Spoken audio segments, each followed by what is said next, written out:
প্রতিদিনই তো বাসায় দুধ জাল দেওয়া হয়, আর দুধ জাল দিলে কিন্তু দুধের উপরে এরকম একটা সুন্দর মোটা একটা সর পড়ে। আর এই সরটা শুধু আমার বাসার আমিই পছন্দ করি, আমিই খাইতাম। কি ইদানিং আর আমি খাচ্ছি না, ডায়েট করছি এজন্য। আর কেউ তো এই সরটা পছন্দ করে না, এই যারা জিসা ইব্রাহিমের বাবা ইব্রাহিম কেউ পছন্দ করে না। তাই ভাবলাম যে এই সরগুলো কী করা যায়, আমি মানে মনে মনে ভাবলাম যে ঘি বানাবো। তাই আমি প্রতিদিন একটু একটু করে জমাতে শুরু করলাম, আর 20-25 দিন জমানোর পর আমার এই 2 বক্স সর হয়েছে। তো এই যে আজকে ফাইনালি ভাবলাম যে ঘিটা বানাই। তো আমি কিন্তু সকালেই বক্সটা বের করে রাখছি যাতে পানিগুলা জমে গলে যায় আর কি। ফ্রিজ থেকে বের করে 3-4 ঘন্টা বাইরে রাখার পর সুন্দর করে কিন্তু পানিগুলা গলে গেছে, একদম শুকনো শুকনো হয়ে গেছে সরগুলো। এখন আমি একটা বড় একটা পাতলা নিয়ে নিব এটা বিট করার জন্য। আর এটা সবচেয়ে সহজ পদ্ধতি হলো এই যে ইলেকট্রিক বিট দিয়ে মানে সরটা ঘিটা বানালে।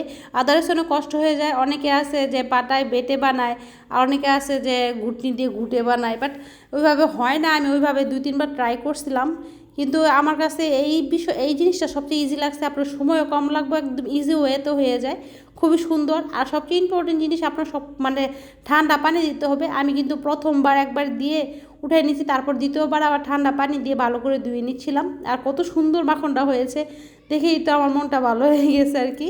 আমার কিন্তু ঘি মাখনটা উঠানো হয়ে গেছে, এখন আমি এটা জাল দিয়ে নিব। আর জাল দেওয়ার জন্য কিন্তু আপনার মোটা তলাযুক্ত একটা হাঁড়ি নিয়ে নিতে হবে, আদারওয়াইজ এটা পুড়ে যাওয়ার সম্ভাবনা থাকে। তার জন্য কিন্তু আমি মোটা তলাযুক্ত একটা হাঁড়ি নিয়ে নিয়েছি।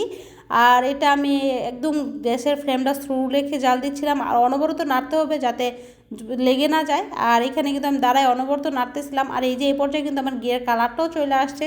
যখন নাকি দেখছি যে মাখন থেকে ঘি ছাড়া শুরু করছে, তখনই তো আমার মনটা ভালো হয়ে গেছে। আসলে নিজে যদি হাতে কিছু বানাই, যদি এটা সাকসেস হয়, খুবই ভালো লাগে। আর যখন নাকি সরটা আপনার এই যে ব্রাউন কালার হয়ে যাবে, তখন কিন্তু গ্যাসটা বন্ধ করে দিতে হবে, না হলে কিন্তু সরের সাথে সাথে আপনার ঘিয়ের কালারটাও নষ্ট হয়ে যাবে। আমি কিন্তু গ্যাসটা বন্ধ করে এখন একটু ছেঁকে নিচ্ছি ছাঁকনির সাহায্যে, না হলে কিন্তু যদি আবার ঠান্ডা হওয়ার পর্যন্ত অপেক্ষা করি তাহলে আপনার সরটাও পড়ে যাবে আর ঘিটাও কালো হয়ে যাবে। এই যে এখন আমি ছেঁকে নিচ্ছি। আর যখন এটা ছাঁকছিলাম তখনই আমার আব্বুর কথা আমার অনেক মনে পড়তেছিল। আমার আব্বু এটা দিয়ে মুড়ি খেতে অনেক পছন্দ করে। তো কিছুদিন আগে আমার মাও বানাতে নিয়েছিল, ওনার মারটা হয় নাই, পুড়ে ফেলছে মা। তো এটা থাকতেছে আর ভাবতেছি যে কী করব। তারপর ভাবলাম যে রাইখা দেই, যখন বাসায় যাই আব্বুর জন্য নিয়ে যাবো, আমি কিন্তু ফ্রিজে রাইখা দিছি। আর এই যে এখন আমি এটা কিন্তু চেপে চেপে যতটুকু ঘি আছে এটা ফালানোর চেষ্টা করতেছি।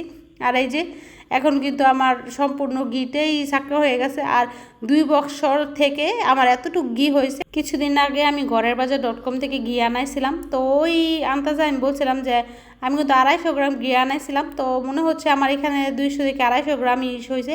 তারপরে কিন্তু আমি একটা কাচের বক্সে ভরে রাখছি আর ফ্রিজে রেখে দিয়েছিলাম। এটা হচ্ছে আমার পরের দিনের ভিডিও। দেখেন কালারটা, ঘিটা কত সুন্দরভাবে জমে গেছে, আর কালারটা কত সুন্দর হয়েছে, আর কত সুন্দর দানা দানা হয়েছে। আমার ইব্রাহিম যখন ছোটো ছিল, আমি ইব্রাহিমকে অনেক ঘি খাওয়াইতাম। তখন তোর বাবা বিদেশ ছিল, বিদেশ থেকে আনতো, আমি ওই ঘিটা খাওয়াইতাম। ঘি কিন্তু ছোটো বড়ো সবার জন্য অনেক উপকার। তো থ্যাংক ইউ সম্পূর্ণ ভিডিওটা দেখার জন্য।